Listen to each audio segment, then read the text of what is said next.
ऋतु अनुजाई खाद्य खाइबा अत्यंत जरूरी।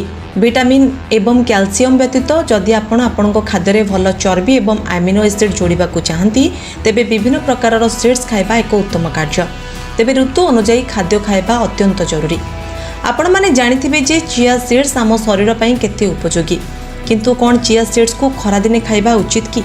जदि आपण चिया सीड्स आरंभ करी सब्जा सीड्स, पम्पकिन सीड्स एवं सनफ्लावर सीड्स को आपण खाद्य रे शामिल करूछन्ते तेबे रहि जांतु। एहाकू व्यवहार करिबा पूर्वरु थरुटे जानि नियंतु काहाकू केउ ऋतुरे खाइबा स्वास्थ्य पई लाभदायक। पुष्टिकर दृष्टिरू फ्लैक्स सीड्स खाइबा बहुत लाभदायक, तथापि ग्रीष्म ऋतुरे एहाकू खाइबारु दूरे रहिबा भल, कारण एहाकू बहुत गरम बोली विवेचना करा जाय। एही कारणरू लोके माने एहाकू प्रायतः शीत दिने खाइबा लाभदायक। यह शरीर को उष्म रखिबारे साहाय्य करे। ग्रीष्म ऋतुरे फ्लेक्स सीड्स खाइबा द्वारा डायरिया समेत पाचन समस्या होई पारे। एथि सहित यह चर्म रे फोटोका मध्य सृष्टि करि पारे।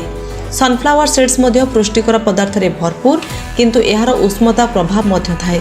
ग्रीष्म ऋतुरे प्रतिदिन एहाकू खाइबा द्वारा शरीर उत्ताप वृद्धि पाई पारे। यह पाचन समस्या एवं व्रण भली चर्म समस्या सृष्टि करि पारे। जदि आपण एहाकू ग्रीष्म ऋतुरे खाउछन्ती तेबे सेगुडी को खाइबा पूर्वरु पानी रे बुड़ाई रखंतु। शीत दिने शरीर को उष्म रखिबा पई सेसमम इंडिकम एक उत्कृष्ट सीड्स भाबरे विवेचना करा जाय, कारण यह उष्मतार प्रभाव थाए। ग्रीष्म ऋतुरे एही सीड्स खाइबारु दूरे रहंतु।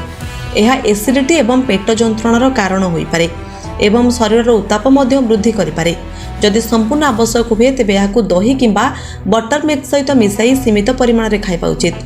ग्रीष्म ऋतुरे सब्जा सीड्स को आपण खाद्य रे शामिल करा जाय परिबो, कारण एहार ठंडा प्रभाव थाए। सेपरि ग्रीष्म ऋतुरे चिया सीड्स मध्य अत्यंत लाभदायक। जदि आपण एही सीड्स गुडी को आपण खाद्य रे शामिल करबा को चाहंती तेबे एहाकू पानी रे किछि समय पई बुड़ाई रखंतु। पानमहुरी बिहन ग्रीष्म ऋतुरे शरीर को ठंडा रखिबारे मध्य सहायता करे। कखारु बिहन मध्य ठंडा प्रभाव रहिछि।